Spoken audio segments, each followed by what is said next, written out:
Back friends, this is Mansi Goswami from the bioscience arena. So आज की video requesting video है which is on ETC, that means electron transport chain. ऐसे ही अगर आपको अपनी ही कोई मनपसंद वीडियो बनवानी हो बायोटेक्नोलॉजी से रिलेटेड या बायोलॉजी के अदर ब्रांचेस से रिलेटेड, तो आप वो मुझे कमेंट बॉक्स में बता करूँगी कि जल्द से जल्द उस टॉपिक से रिलेटेड आपको वीडियो प्रोवाइड करा सकूँ नोट्स के साथ। तो आज की वीडियो शुरू करते हैं। इलेक्ट्रॉन ट्रांसपोर्ट चेन क्या होती है, कैसे होती है, क्यों ज़रूरी होती है, इस सब के बारे में आज की वीडियो में डिस्कस करेंगे। और अगर आपको इसके हैंड रिटन नोट्स चाहिए हो ईटीसी के, तो आपको वो उस पीडीएफ की लिंक मेरे डिस्क्रिप्शन बॉक्स में मिल जाएगी, तो वहाँ पर आप जाकर चेक कर सकते हैं।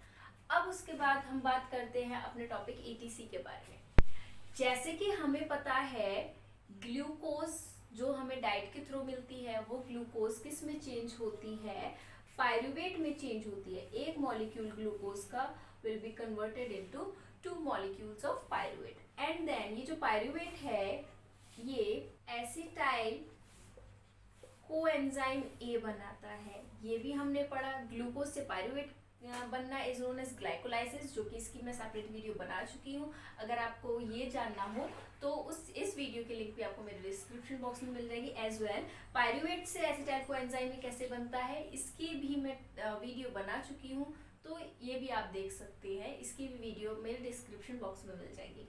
अब क्या होता है, ये जो एसिटाइल कोएंजाइम ए है ये जाता है टीसीए साइकिल में, which is known as citric acid cycle और क्रेब्स साइकिल, जिसमें कि क्या होता है जब ग्लूकोज से पायरूवेट बनता है तो इसमें से 2 NADH बाहर निकलते हैं as an energy molecule, 2 ATP के मॉलिक्यूल बाहर निकलते हैं। अब उसके बाद जब पायरूवेट से एसिटाइल कोएंजाइम में बनता है तो इसमें से भी 2 CO2 के मॉलिक्यूल बाहर निकलते हैं और 2 NADH के मॉलिक्यूल बाहर निकलते हैं। एंड देन एसिटाइल कोएंजाइम में जब ट्रांसफर कर दिया जाता है टीसीए साइकिल में, तो इसमें क्या होता है 4 मॉलिक्यूल CO2 के निकलते हैं, 2 ATP के और 6 मॉलिक्यूल NADH के और 2 मॉलिक्यूल FADH2 के।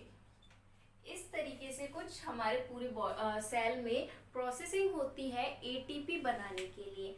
अब ये जो NADH, FADH2 या NADH ये जो निकलते हैं ये फर्दर आगे ट्रांसफर कर दिए जाते हैं एटीपी सिंथेसिस के लिए। किसके लिए? एटीपी सिंथेसिस के लिए ट्रांसफर कर दिए जाते हैं। जो भी हमारे टीसीए साइकिल में NADH और FADH2 निकलता है ये आगे एटीपी सिंथेसिस के लिए ट्रांसफर कर दिए जाते हैं। या हम सीधे सीधे बोले ये NADH और FADH2 से डायरेक्ट फिर हम एटीपी का सिंथेसिस कराते हैं। तो ईटीसी साइकिल में यही होता है कि NADH और FADH2 से एटीपी कैसे बनती है। इसी मेटाबॉलिक प्रोसेस को हमने क्या बोल दिया है, इलेक्ट्रॉन ट्रांसपोर्ट चेन बोल दिया है। क्या NADH और FADH2 से एटीपी का बनना और इसी के साथ वाटर भी एज अ बाय प्रोडक्ट बनता है। तो अब ये कैसे बनता है ये हम ईटीसी साइकिल में जानेंगे, लेकिन उससे पहले हम ये देख लेते हैं कि ये होता कहाँ पर है। जैसे कि माइटोकॉन्ड्रिया को हम powerhouse of the cell बोलते हैं। क्यों बोलते हैं? क्योंकि वहाँ पर एटीपी बनती है। तो सीधी सीधी बात है, ये तो आसानी से आप याद रख लो किस ऑर्गेनल में बनती है, माइटोकॉन्ड्रिया में बनती है। लेकिन माइटोकॉन्ड्रिया में भी काफ़ी सारे पार्ट्स होते हैं, inner membrane, outer membrane and then matrix होता है, मैट्रिक्स के अंदर का पार्ट होता है। तो ये एक्चुअल में बनता कहाँ है? तो ये हमारा माइटोकॉन्ड्रिया है। माइटोकॉन्ड्रिया में ये इनर मेम्ब्रेन है एंड देन ये मैट्रिक्स होती है। ठीक है। अब ये जो पूरा प्रोसेस होता है ये कुछ कॉम्प्लेक्स से मिलके बनता है। कॉम्प्लेक्स क्या होते हैं? कुछ ग्रुप ऑफ प्रोटीन्स होते हैं, उनको हम कॉम्प्लेक्स बोल देते हैं। कुछ भी नहीं है कॉम्प्लेक्स, क्या है? सिर्फ ग्रुप ऑफ प्रोटीन्स होते हैं। ठीक है। तो ये जो प्रोटीन होते हैं ये यहाँ पर प्रेजेंट होते हैं, जो मैट्रिक्स का मेम्ब्रेन है यहाँ पर होते हैं। तो जो ये पूरी प्रोसेसिंग चलती है ये मैट्रिक्स यानी कि ये यहाँ पर चलती है, तो हम कह सकते हैं इनर माइटोकॉन्ड्रियल मेम्ब्रेन में होती है। कहाँ होती है? इनर माइटोकॉन्ड्रियल मेम्ब्रेन में होती है। अब इस दौरान क्या होता है, ईटीसी साइकिल के दौरान 2 इवेंट्स होते हैं। पहला क्या? पहला तो ये कि इलेक्ट्रॉन का ट्रांसफर होता है और जो प्रोटॉन्स होते हैं, प्रोटॉन से मतलब H पॉजिटिव आयन जो होते हैं इनका पंप होता है। तो ये जो H पॉजिटिव आयन होते हैं ये यहाँ से यहाँ जाते हैं, और जो इलेक्ट्रॉन होते हैं, इलेक्ट्रॉन ये जो कॉम्प्लेक्स होती है हमारी, इनमें इस तरीके से ट्रांसफर करके वापस से यही आ जाते हैं मैट्रिक्स के अंदर, और इस मैट्रिक्स के अंदर ही फिर क्या बनता है, वाटर का फॉर्मेशन बनाते हैं ये इलेक्ट्रॉन मिलके। और ये जो H पॉजिटिव आयन होता है ये मैट्रिक्स से बाहर जाता है इस तरीके से। तो हम कह सकते हैं कि ये प्रोसेस कहाँ हो रही है, इनर माइटोकॉन्ड्रियल मेम्ब्रेन में होती है। आई होप आपको ये पॉइंट्स क्लियर हो गए होंगे। अगर आपको वीडियो समझ में आ रही हो तो प्लीज लाइक बटन जरूर शेयर करें, और अगर आप मेरे चैनल पे नए हैं तो सब्सक्राइब करें। अब उसके बाद हम दूसरा मेन पॉइंट पढ़ते हैं। अब ये जो पूरा प्रोसेस होता है ये कुछ कॉम्प्लेक्स, जैसे कि मैंने अभी बताया, कुछ प्रोटीन्स की मदद से होता है। तो उन प्रोटीन्स को हम क्या बोलते हैं, जैसे कि सबसे पहले है कॉम्प्लेक्स 1।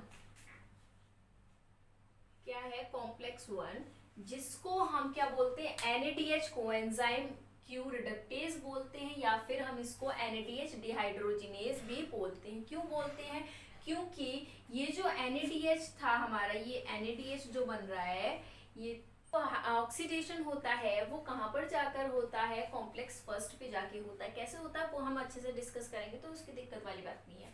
अब उसके बाद दूसरा कॉम्प्लेक्स क्या है हमारा, कॉम्प्लेक्स सेकंड, जिसको हम सक्सिनेट कोएंजाइम क्यू रिडक्टेज बोलते हैं। क्या बोलते हैं, सक्सिनेट कोएंजाइम क्यू रिडक्टेज बोलते हैं। जहां पर हमारा क्या होता है, जो FADH2 होता है ये यहाँ आकर इसका ऑक्सीडेशन होता है। अब उसके बाद ये थर्ड एंजाइम है, थर्ड कॉम्प्लेक्स है हमारा, जिसको हम क्या बोलते हैं, coenzyme Q cytochrome C reductase, या फिर साइटोक्रोम BC1 कॉम्प्लेक्स बोलते हैं। ये साइटोक्रोम क्या है इसको भी मैं अच्छे से एक्सप्लेन करूंगी। अब उसके बाद जो कॉम्प्लेक्स 4 है, कॉम्प्लेक्स 4 को हम क्या बोलते हैं, हम बोलते हैं साइटोक्रोम C ऑक्सीडेज बोलते हैं। तो ये कॉम्प्लेक्स के नाम याद रखने काफी इंपॉर्टेंट है, एग्जाम में, एक कॉम्पिटिटिव एग्जाम में जनरली पूछ लिए जाते हैं।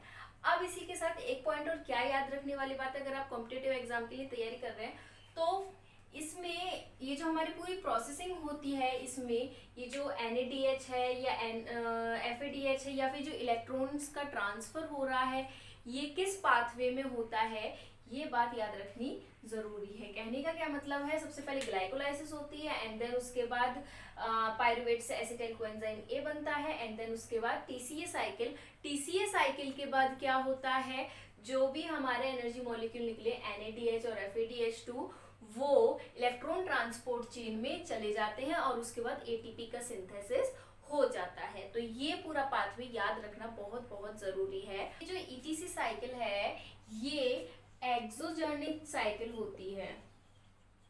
इससे क्या मतलब है, जैसे कि हमने पढ़ा है जो मेटाबॉलिक प्रोसेस होते हैं, इट में भी आइदर एंडो और या फिर एक्सोजर्निक होती हैं। तो एंडोजेनिक में क्या होता है, जिसमें कोई भी जो प्रोसेस हमारा रिएक्टेंट से प्रोडक्ट बन रहा है उसमें एनर्जी अगर इन्वॉल्व हो रही है, यानी कि वो जो मेटाबॉलिक प्रोसेस है वो एनर्जी ले रहा है, तो उसको हम बोलते हैं एंडोजेनिक प्रोसेस। और अगर कोई भी प्रोसेस है उससे हमारी एनर्जी निकल रही है या हम बोले बन रही है, तो उसको हम बोलते हैं एक्सोजेनिक प्रोसेस। अब क्योंकि इसमें ATP which is an energy molecule and also known as energy currency of the cell, ठीक है, तो एनर्जी बन रही है, तो ये क्या होती है, ये एक्सोजेनिक प्रोसेस होती है। ये पॉइंट याद रखने वाली बात है, ये भी पूछ लिया जाता है कि जो कोई भी प्रोसेस है वो एंडोजेनिक है या एक्सोजेनिक है। यही प्रोसेस नहीं, और भी जितने प्रोसेस होते हैं उसके बारे में पूछ लिया जाता है। तो ध्यान रखना, अगर तुम्हारी एनर्जी बन रही है, यानी कि NADH FADH2 या फिर ATP रिलीज हो रही है, तो वो एक्सोजेनिक है।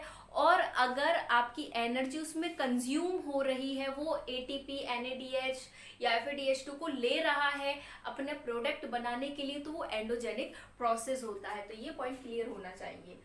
कि मैंने बताया कि इस साइकिल में 4 कॉम्प्लेक्स होते हैं, कॉम्प्लेक्स 1, कॉम्प्लेक्स 2, 3 एंड 4। तो ये जो कॉम्प्लेक्सेस होते हैं ये ग्रुप ऑफ प्रोटीन्स होते हैं, ये चीज क्लियर हो गई। लेकिन ये जो कॉम्प्लेक्स होते हैं ये अकेले ही काम नहीं करते हैं। अकेले से मतलब इनको कोई ना कोई एक और ऐसा साथी चाहिए होता है जो इनकी मदद करा सके। ठीक, तो इसमें क्या होता है, कुछ प्रोस्थेटिक ग्रुप, कौन से प्रोस्थेटिक ग्रुप या हम बोल इन्वॉल्व होते हैं जो इन कॉम्प्लेक्सेस को हेल्प कराते हैं इलेक्ट्रॉन्स का ट्रांसफर कराने में। ईटीसी साइकिल में मैंने क्या बताया, दो ही तो काम होते हैं ईटीसी साइकिल में, एक तो इलेक्ट्रॉन्स निकलते हैं, दूसरा क्या होता है, दूसरा होता है जो इलेक्ट्रॉन्स होते हैं हमारे माइटोकॉन्ड्रिया के मैट्रिक्स में, वो पंप अप होते हैं। वो कहाँ से कहाँ जाते हैं, जैसे कि मैंने बताया इस तरीके से, तो यहाँ से यहाँ जाते हैं क्या, हाइड्रोजन आयंस जो होते हैं हमारे, जिन्हें हम प्रोटॉन बोलते हैं। ठीक, तो ये जो इलेक्ट्रॉन्स होते हैं और या फिर हम बोले प्रोटॉन्स जो होते हैं, इनको ट्रांसफर कराने के लिए इन कॉम्प्लेक्स को कुछ प्रोस्थेटिक ग्रुप्स की जरूरत होती है। अब ये प्रोस्थेटिक ग्रुप क्या है, अगर आपने एंजाइमोलॉजी अच्छे से पढ़ी होगी तो आपको पता होगा क्या होता है, पर फिर भी बता देती हूँ। जो हमारा कोई भी एंजाइम होता है, अगर उसके साथ कोई एक और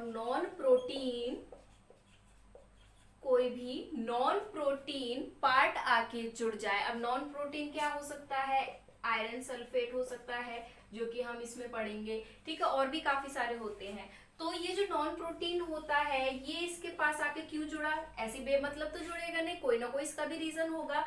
तो ये जो नॉन प्रोटीन पार्ट होता है जब एंजाइम के साथ ज्वाइंट हो जाता है, बाइंड अप हो जाता है, तो क्या करता है, इस एंजाइम की जो एफिशिएंसी है, वर्क करने की पावर है, वो बढ़ा देता है। तो सेम काम इनका प्रोस्थेटिक ग्रुप का कॉम्प्लेक्सेस में होता है। क्या करते हैं ये कि जब इनके साथ ये मिल जाते हैं तो इन कॉम्प्लेक्स का काम बढ़ा देते हैं, और इनका काम क्या है, इनको ट्रांसफर करने का। तो सिंपल ये होते हैं। अब जैसे कि आपको ये टेबल दिखाया हुआ है जिसमें कि कॉम्प्लेक्स के नाम दिए हुए हैं, कितने सब यूनिट से मिलके बना हुआ है। जैसे मैंने बताया कि प्रोटीन काफी सारे प्रोटीन से मिलके बने हुए हैं, तो जैसे कॉम्प्लेक्स फर्स्ट है 46 सब यूनिट से मिलके बना हुआ है। और इसी के साथ इनके प्रोस्थेटिक ग्रुप्स के बारे में भी डिस्कस किया है, FMN जो कॉम्प्लेक्स 1 में, और FES यानी कि जो कॉम्प्लेक्स 2 में यूज किया जाता है। अब थोड़ा सा इन कॉम्प्लेक्सेस के बारे में जान लेते हैं, क्या होते हैं, कैसे होते हैं, इनके कुछ प्रॉपर्टीज जान लेते हैं। क्योंकि क्या होता है, जब हम ग्रेजुएशन लेवल के लिए अपना कोई भी टॉपिक तैयार कर रहे होते हैं तो हमें हर पॉइंट अच्छे से डिटेल में लिखना होता है, ताकि एग्जामिनर एक एक पॉइंट अच्छे से समझ सके।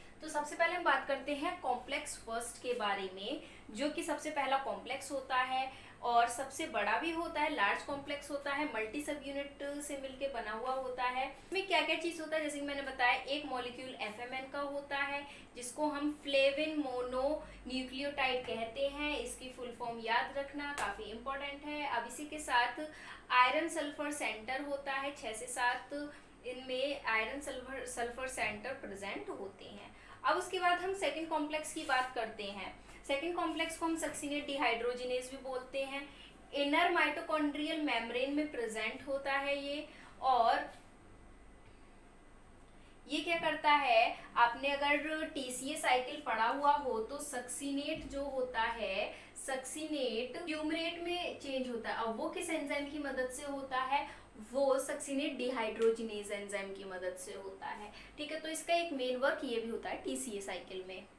लेकिन कॉम्प्लेक्स 2 की एक खास बात क्या है जो बहुत जरूरी है याद रखने वाली की, और जितने भी कॉम्प्लेक्सेस होते हैं वो सभी प्रोटॉन्स को, H पॉजिटिव आयन को पंप अप करते हैं, लेकिन ये ही एकलौता ऐसा कॉम्प्लेक्स है जो पंप नहीं करता है। और क्यों नहीं करता, ये हम डायग्राम के साथ समझेंगे। अब उसके बाद है थर्ड कॉम्प्लेक्स, जो कि 11 सब यूनिट से मिलकर बना हुआ होता है, और इसको हम coenzyme Q cytochrome C reductase भी बोलते हैं। And then fourth one is, जिसको हम साइटोक्रोम C ऑक्सीडेज बोलते हैं, जो कि कैटालाइज करता है ये जो इलेक्ट्रॉन्स ट्रांसफर हुए हैं इनको। अब कैसे करता है ये भी जानेंगे। अब ये जो कॉम्प्लेक्स 4 होता है, इसमें ये 13 सब यूनिट से मिलकर बना हुआ होता है, टेबल में हमने देख लिया, जिसमें कि 2 हीम ग्रुप प्रेजेंट होते हैं। इसी के साथ 3 कॉपर के आयन इसमें प्रेजेंट होते हैं। तो यहाँ पे आपको डायग्राम दिख रहा होगा, ये चारों कॉम्प्लेक्स किस तरीके से अरेंज्ड होते हैं हमारे माइटोकॉन्ड्रियल मेम्ब्रेन में, इनर माइटोकॉन्ड्रियल मेम्ब्रेन में। तो इसमें आपको कॉम्प्लेक्स सेकंड दिख रहा होगा, ये थोड़ा सा हटके है, यानी कि अंदर की तरफ है। ये ही मेन रीजन होता है कि ये प्रोटॉन्स को पंप अप बाहर तक नहीं कर पाता, क्योंकि इसकी उतनी लंबी पहुंच है ही नहीं जैसे औरों की है। ठीक है, अब आपको इसमें एक और चीज थोड़ी अलग दिख रही होगी जो अब तक मैंने आपको नहीं बताया, कि इसमें कोएंजाइम क्यू भी प्रेजेंट है। ठीक है, और क्या कॉम्प्लेक्स 3 और 4 के बीच में साइटोक्रोम सी भी प्रेजेंट है। एंजाइम क्यू को हम यूबिक्विनोन भी बोलते हैं, और ये लिपिड सॉल्युबल होता है, जिसकी वजह से जो हमारी मेम्ब्रेन होती है माइटोकॉन्ड्रिया की, वो भी तो लिपिड की बनी हुई होती है, आसानी से वहां पर वर्क कर सकता है। अब इसमें जो ये क्यू रेफर कर रहा है वो क्या कर रहा है कि क्यूनोन केमिकल ग्रुप है। इसका क्या मतलब है, क्यूनोन केमिकल ग्रुप। अब हम बात करते हैं साइटोक्रोम सी की। तो इसमें जो साइटोक्रोम है ये एक हीम प्रोटीन होता है। माइटोकॉन्ड्रिया में 3 तरह के साइटोक्रोम प्रेजेंट होते हैं, साइटोक्रोम ए, साइटोक्रोम बी और साइटोक्रोम सी। तो आपको ये जितने कॉम्प्लेक्सेस पढ़े ये आपको अच्छे से समझ में आ गए होंगे, डिटेल में ज़्यादा नहीं बताया, लेकिन हाँ एग्जाम के पॉइंट ऑफ व्यू से काफ़ी कुछ आपको मैंने बता दिया है। अब हम आते हैं इसके मेन प्रोसेस पे, यानी कि इलेक्ट्रॉन ट्रांसपोर्ट चेन आखिर होती कैसे है। क्या होता है, जैसे माइटोकॉन्ड्रिया है, माइटोकॉन्ड्रिया में ये इनर मेम्ब्रेन है एंड देन ये मैट्रिक्स है। तो ये जो आपको मेम्ब्रेन दिख रही है ये मैट्रिक्स की मेम्ब्रेन है, जिसमें ये 4 कॉम्प्लेक्स धसे हुए हैं हम बोल सकते हैं, इसलिए हम इनको ट्रांस मेम्ब्रेन प्रोटीन बोलते हैं। ठीक है, तो ये क्लियर हो गया ये कहाँ का डायग्राम है। अब ये जो वाला जो पार्ट है ये वाला पार्ट है। ठीक है, और ये अंदर का पार्ट ये मैट्रिक्स है। ये क्या है, ये मैट्रिक्स है आपकी, को हम बोलते हैं इंटर मेम्ब्रेन स्पेस। ठीक है, तो अब जो पूरी प्रोसेस होती है वो इसी मेम्ब्रेन में होती है। यहाँ पर ही एटीपी बनती है, यहाँ पर ही हमारा H2O बनता है। तो अब इसको हम बहुत अच्छे से डिटेल में जानेंगे, जिससे आपको फिर एक भी पॉइंट का क्लियर डाउट नहीं रहेगा, एक एक पॉइंट अच्छे से समझ में आ जाएगा। तो जैसे मैंने बताया 4 कॉम्प्लेक्स होते हैं, ये कॉम्प्लेक्स 1 है, कॉम्प्लेक्स 2 है, 3 और 4। अब मैंने आपको एक बात बताई थी कि जो 1, 3 और 4 ये चारों होती हैं, ये हाइड्रोजन को पंप करते हैं, क्योंकि आसानी से ले जा सकते हैं, दोनों गेट से ये बिल्कुल आसानी से ले जा सकते हैं। लेकिन कॉम्प्लेक्स 2 नहीं ले जाता है, क्यों, क्योंकि ये इतनी पहुंच इसकी है ही नहीं, यहाँ तक ही सीमित है। तो इसलिए ये हाइड्रोजन को पंप नहीं करता है, प्रोटॉन्स को पंप नहीं करता है। तो ये पॉइंट क्लियर हो गया होगा। अब हम देखते हैं सबसे पहला स्टेप क्या होता है। तो हम इसमें 2 तरह की चीजें पढ़ेंगे, यानी पहले इलेक्ट्रॉन का ट्रांसफर और उसके बाद प्रोटॉन का ट्रांसफर होगा। तो सबसे पहले हम इलेक्ट्रॉन का ट्रांसफर देख लेते हैं क्या क्या होता है, ताकि कहीं पर कोई भी कंफ्यूजन ना हो। उसके बाद हम फिर हाइड्रोजन का ट्रांसफर देख लेंगे, ठीक है ना। तो अब मैंने बताया जो क्रेब्स साइकिल होती है, क्रेब्स साइकिल में से NADH निकलता है। अब ये जो NADH होता है जैसे कॉम्प्लेक्स 1 के पास आएगा तो ये कॉम्प्लेक्स 1 क्या कर देता है, इसको तोड़ देता है किसमें, NAD पॉजिटिव और इलेक्ट्रॉन्स में तोड़ देता है। अब ये जो इलेक्ट्रॉन होता है ये ट्रांसफर कर दिया जाता है कॉम्प्लेक्स 1 के पास। कॉम्प्लेक्स 1 कहता है कि अपना इलेक्ट्रॉन मुझे दे दो, तुम्हारा तो कोई काम नहीं है पर मैं इससे काफी कुछ कर सकता हूँ, ठीक है ना। अब ये कॉम्प्लेक्स 1 के पास चला जाएगा। अब यहाँ पर क्या होगा, बैठे होते हैं हमारे FMN और कौन सा प्रोस्थेटिक ग्रुप बताया था, FES, ये दोनों बैठे होते हैं। अब ये जो हमारा इलेक्ट्रॉन गया है ये इलेक्ट्रॉन सबसे पहले FMN ले लेगा। अब इलेक्ट्रॉन FES के पास चला गया, FES को देने के बाद यहाँ पर हमारा एक और प्रेजेंट होता है, तो इसको हम क्या बोलते हैं, कोएंजाइम क्यू बोलते हैं, ये हमने पढ़ा था, ठीक है ना। तो अब ये जो इलेक्ट्रॉन है FES से फिर ये यहाँ पर चला जाएगा, कोएंजाइम क्यू के पास चला जाएगा। तो ये इतना पार्ट समझ में आया कॉम्प्लेक्स 1 का क्या रोल होता है।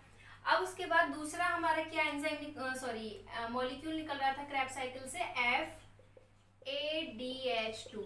तो सेम ऐसे ही होगा, FADH2 जाएगा इसके पास और ये किस में कन्वर्ट हो जाएगा, FAD पॉजिटिव में हो जाएगा और ये भी इलेक्ट्रॉन को रिलीज करेगा। अब सेम ये इसमें भी ऐसे ही होगा, ये जो इलेक्ट्रॉन होगा ये जाएगा हमारे कॉम्प्लेक्स 2 के पास और ये कॉम्प्लेक्स 2 इसको पहुंचा देगा Q के पास।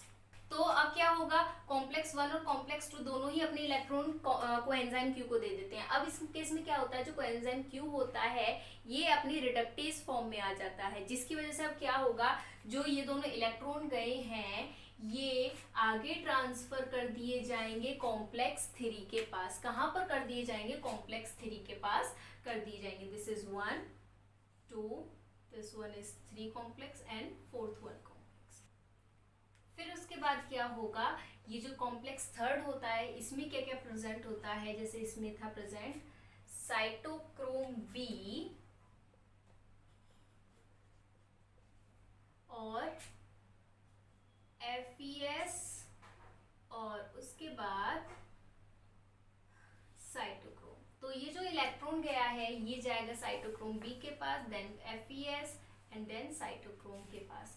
अब यहाँ पर एक और प्रेजेंट होता है ट्रांसपोर्टर हम बोल सकते हैं, क्योंकि यही तो लेके जा रहा है। ये व्हीकल्स होते हैं, कॉम्प्लेक्स तो अपनी जगह पर रुके हुए हैं, जो मोबाइल फेज में होते हैं जो मूव कर सकते हैं वो कोएंजाइम Q और कौन से साइटोक्रोम C होता है। तो यहाँ पर कौन बैठा हुआ है, साइटोक्रोम C बैठा हुआ है। अब ये साइटोक्रोम C बोलेगा कि जो भी तुम्हारे पास इलेक्ट्रॉन्स हैं अब मुझे दे दो, तुम्हारा काम यहाँ पर खत्म हो गया। अब ये तो फिर क्या होगा, जो इलेक्ट्रॉन्स हैं ये ट्रांसफर कर दिए जाएंगे साइटोक्रोम C के पास। अब उसके बाद इलेक्ट्रॉन साइटोक्रोम C के पास पहुंच गए। अब यहाँ पर जो हमारा फोर्थ कॉम्प्लेक्स होता है यहाँ पर कौन बैठा हुआ होता है इलेक्ट्रॉन को लेने के लिए, कॉपर A, फिर उसके बाद साइटोक्रोम A, देन उसके बाद कॉपर B और साइटोक्रोम A3। यहाँ पर ये सभी बैठे होते हैं इस इलेक्ट्रॉन का स्वागत करने के लिए। ठीक, तो अब क्या होगा, इलेक्ट्रॉन ट्रांसफर होगा पहले कॉपर A के पास, फिर साइटोक्रोम A के पास, फिर कॉपर B के पास एंड देन साइटोक्रोम A3 के पास। अभी जो मैंने बताया था कॉम्प्लेक्स 4 में किस तरीके से ये अरेंज होते हैं, तो ये इस तरीके से अरेंज होते हैं। अब हमारा इलेक्ट्रॉन कॉम्प्लेक्स 4 के पास पहुंच चुका है। अब आगे तो कोई कॉम्प्लेक्स या कुछ है नहीं। अब क्या होगा इन इलेक्ट्रॉन्स का, तो ये इलेक्ट्रॉन्स वापस से मैट्रिक्स के अंदर ही ट्रांसफर कर दिए जाते हैं। जहां पर क्या होता है, यहाँ पर हमारा ऑक्सीजन प्रेजेंट होता है, हाफ मॉलिक्यूल ऑफ ऑक्सीजन, और प्रोटॉन्स भी प्रेजेंट होते हैं।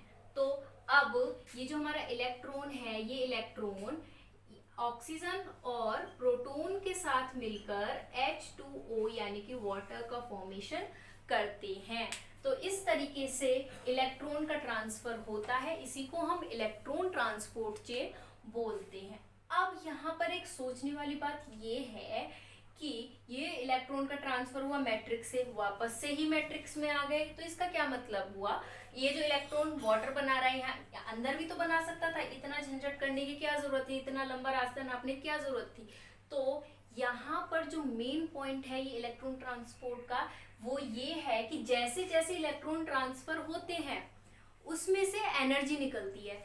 ये NADH टूटा, NAD पॉजिटिव और इलेक्ट्रॉन में अलग टूटा, तो क्या होगा यहाँ रिलीज होगी एनर्जी। जैसे ही ये जंप करेगा कॉम्प्लेक्स 1 में एनर्जी रिलीज हुई, एनर्जी क्या हुई, रिलीज। फिर से ये इसमें जाएगा तो फिर से एनर्जी रिलीज हुई, फिर से जाएगा एनर्जी रिलीज हुई, तो क्या हो रहा है, एनर्जी निकल रही है। अब ये जो एनर्जी है अब इसका कहाँ यूज हो रहा है, तो ये जो एनर्जी है ये हमारे हाइड्रोजन प्रोटॉन को पंप करने के लिए जरूरी होता है। अब कोई भी चीज नीचे से ऊपर जाएगी तो उसको एनर्जी की कोई पुशअप की या फोर्स की जरूरत होगी ना, तो वो जो फोर्स वो जो एनर्जी मिलेगी वो कैसे मिलती है, वो इलेक्ट्रॉन जब ट्रांसफर होते हैं, जंप करते हैं एक कॉम्प्लेक्स से दूसरे, दूसरे से तीसरे, तो तब एनर्जी रिलीज करते हैं। तो ये एनर्जी प्रोटॉन्स को पंप अप करने में यूज की जाती है। तो ये पॉइंट यहाँ पर क्लियर होना चाहिए। अब हम देखते हैं ये प्रोटॉन्स का ट्रांसफर कैसे होता है। तो अब प्रोटॉन्स का कैसे ट्रांसफर होगा, जैसे कॉम्प्लेक्स 1 में इलेक्ट्रॉन ट्रांसफर होंगे जब NADH किस में चेंज होगा, NAD पॉजिटिव में होगा। तो इसी दौरान 4 प्रोटॉन ट्रांसफर हो जाएंगे, कहाँ से, मैट्रिक्स से इंटरमेम्ब्रेन स्पेस माइटोकॉन्ड्रिया की। अब उसके बाद जो सेकंड वो होता है कॉम्प्लेक्स होता है, ये तो कोई भी प्रोटॉन को ट्रांसफर नहीं करता है। एंड देन थर्ड वन क्या होगा, जब ये 4 प्रोटॉन्स को ट्रांसफर करता है। अब उसके बाद जब जो हमारा फोर्थ कॉम्प्लेक्स होता है, फोर्थ कॉम्प्लेक्स में क्या होता है, जब इलेक्ट्रॉन ट्रांसफर करता है साइटोक्रोम सी, तो इस दौरान क्या होगा कि ये 2 हाइड्रोजन के प्रोटॉन्स को ट्रांसफर करता है। तो इस तरीके से ईटीसी साइकिल में प्रोटॉन ट्रांसफर होते हैं। तो क्या होता है, इस तरीके से प्रोटॉन्स इंटरमेम्ब्रेन स्पेस में आते रहते हैं। तो अब ये जो हमारा इंटरमेम्ब्रेन स्पेस होता है, ये पूरा प्रोटॉन से भर जाता है, जिसकी वजह से क्या होता है, और प्रोटॉन्स आने की जगह नहीं होती। अब ये जो प्रोटॉन्स होते हैं माइटोकॉन्ड्रिया के बाहर भी नहीं जा सकते, क्योंकि वहां तो इनका कोई काम नहीं है, और ना ही मेम्ब्रेन इतनी परमेबल होती है कि इन प्रोटॉन्स को बाहर ले जाए। तो अब ये जो प्रोटॉन्स है, अब जाएंगे कहाँ, तो ये प्रोटॉन्स दोबारा से ही मैट्रिक्स के अंदर आ जाते हैं, लेकिन ये डायरेक्टली मैट्रिक्स के अंदर नहीं आते हैं, यानी कि इनको एक गेट की जरूरत होती है जहां से ये अंदर आ सके। तो उस स्पेशल गेट को हम क्या बोलते हैं, एटीपी सिंथेस बोलते हैं। क्या बोलते हैं, एटीपी सिंथेस बोलते हैं, या हम इसको कॉम्प्लेक्स फिफ्थ भी बोल सकते हैं। लेकिन इससे पहले हम एक और छोटा सा टॉपिक क्लियर कर लेते हैं, जिसको हम क्या बोलते हैं, इलेक्ट्रोकेमिकल ग्रेडियंट। तो प्रोटॉन्स जब ट्रांसफर होते हैं इंटरमेम्ब्रेन स्पेस में, क्या होता है, प्रोटॉन्स का अमाउंट काफी ज्यादा हो गया, जिसकी वजह से 2 कंडीशन होती हैं।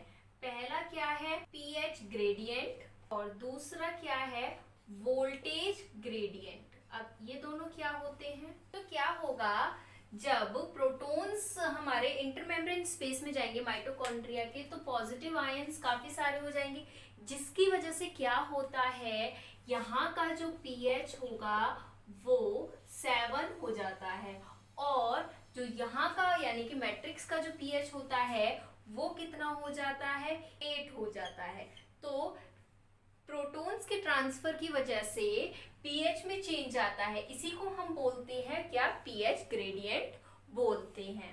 अब वोल्टेज ग्रेडियंट का क्या मतलब है, अब क्योंकि बाहर क्या है, प्रोटॉन्स का अमाउंट ज्यादा है, तो यानी कि कौन से आयंस, पॉजिटिव आयंस का अमाउंट ज्यादा है, और इसके जस्ट अपोजिट इनर मेम्ब्रेन में यानी कि माइटोकॉन्ड्रिया में मैट्रिक्स में नेगेटिव चार्ज ज्यादा हो जाता है। तो ये जो चार्ज का ग्रेडियंट होता है, इसी को हम बोलते हैं वोल्टेज ग्रेडियंट। और ये कब होता है, जब प्रोटॉन्स का ट्रांसफर होता है from matrix to the intermembrane space of mitochondria. अब इन दोनों को ही मिला के बनता है हमारा इलेक्ट्रोकेमिकल ग्रेडियंट। तो ये तीनों टर्म्स आपको क्लियर हो गए होंगे। तो इलेक्ट्रोकेमिकल ग्रेडियंट होता है, ये जब फॉर्म होता है तो ये क्यों जरूरी होता है, तो ये एक तरह का फोर्स प्रोड्यूस करता है, एक्सर्ट करता है, जिस फोर्स को हम क्या बोलते हैं, पीएमएफ बोलते हैं। पीएमएफ का क्या मतलब है, प्रोटॉन मोटिव फोर्स। क्या,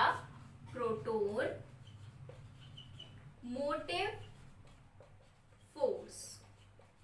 अब ये जो फोर्स होता है ये बहुत इंपॉर्टेंट होता है एटीपी बनाने के लिए। क्यों, क्योंकि जो अब ये जो प्रोटॉन्स होते हैं, प्रोटॉन्स दोबारा से जो हमारे मैट्रिक्स में आते हैं वो किसकी मदद से आते हैं, उसको भी तो कोई फोर्स चाहिए। तो वो जो फोर्स है वो ये फोर्स होता है जिसको हम पीएमएफ बोलते हैं। तो ये एमसीक्यू बेस्ड भी आ सकता है कॉम्पिटिटिव एग्जाम में कि किस फोर्स की वजह से एटीपी सिंथेसिस होता है, तो उसको हम क्या बोलते हैं, प्रोटॉन मोटिव फोर्स बोलते हैं। हमने ये देख लिया, इलेक्ट्रॉन्स ट्रांसपोर्ट हुए, उसके बाद प्रोटॉन्स हमारे इंटरमेम्ब्रेन स्पेस में पहुंच गए। अब क्या होगा, मैंने बोला कि जो प्रोटॉन्स होते हैं वो दोबारा से एक कैरियर के थ्रू मैट्रिक्स में आते हैं। तो वो जो कैरियर है वो ये है, इसको हम क्या बोलते हैं, एटीपी सिंथेस बोलते हैं। क्यों, क्योंकि ये एटीपी का फॉर्मेशन करता है, और इसको हम कॉम्प्लेक्स 5 भी बोलते हैं। तो क्या होगा, जो H पॉजिटिव प्रोटॉन्स जो होते हैं ये अब इसके थ्रू यहाँ से ट्रांसफर कर दिए जाते हैं। तो पहले थोड़ा सा स्ट्रक्चर देख लें इसका क्या है, डिटेल में हम कभी और किसी वीडियो में बात करें, क्योंकि ये खुद में ही काफी बड़ा टॉपिक है, ठीक है। तो अब इसमें जो मेजर पार्ट होते हैं ये F0 होता है, जिसमें ये हेड और ये इसका नेक आता है, और ये जो इस मेम्ब्रेन में धसा हुआ होता है, मैट्रिक्स की मेम्ब्रेन है ये इसमें इसको हम बोलते हैं F0 बोलते हैं। तो ये कैसे एटीपी बनाता है, तो क्या होता है, ये जो हमारा एटीपी सिंथेस होता है, इसका जो हेड पार्ट है ये मूव करता है, ठीक है। अब जैसे ही ये मूव करता है, जिसकी वजह से क्या होता है, ये जो H पॉजिटिव प्रोटॉन्स होते हैं ये अंदर ले लिए जाते हैं। और किस फोर्स की वजह से, बताया था कि पहले पीएमएफ फोर्स की वजह से, प्रोटॉन मोटिव फोर्स की वजह से। तो जैसे ही ये प्रोटॉन्स अंदर जाते हैं, जब ये रिवॉल्व करता है तो हमारे मैट्रिक्स में एडीपी प्रेजेंट होता है, एडिनोसिन डाइफॉस्फेट, और इनऑर्गेनिक फॉस्फेट यानी कि पीआई प्रेजेंट होता है। तो जैसे ये प्रोटॉन सब अंदर जाएंगे तो क्या होगा, ये प्रोटॉन और एडीपी और पीआई ये तीनों मिलके हमारा एटीपी का सिंथेसिस करते हैं। तो ये पॉइंट याद रखने वाली बात है। कैसे, जैसे ये हमारा एटीपी बन रहा है by the helping of ATP synthase, तो इस मैकेनिज्म को हम बाइंडिंग चेंज मैकेनिज्म भी बोलते हैं, और इसको हम फ्लिप फ्लॉप मैकेनिज्म भी बोलते हैं। तो ये वाला जो टर्म है ये याद रखने वाला है कि फ्लिप फ्लॉप मैकेनिज्म से किस चीज का सिंथेसिस होता है, तो वो एटीपी का सिंथेसिस होता है। हमने देख लिया कि एटीपी कैसे पूरा सिंथेसिस होता है। अब ये जो एटीपी है कैसे सिंथेसिस होता है, इसी चीज को अच्छे से डिफाइन करा था किस थ्योरी ने, कीमोऑस्मोटिक थ्योरी ने। यानी कि कीमोऑस्मोटिक थ्योरी बताती है कि कैसे हमारा एटीपी का सिंथेसिस होता है। अब इसके बाद ये जो थ्योरी है ये किसने दी थी, पीटर माइकल ने दी थी 1961 में, जो कि एक ब्रिटिश बायोकेमिस्ट थे।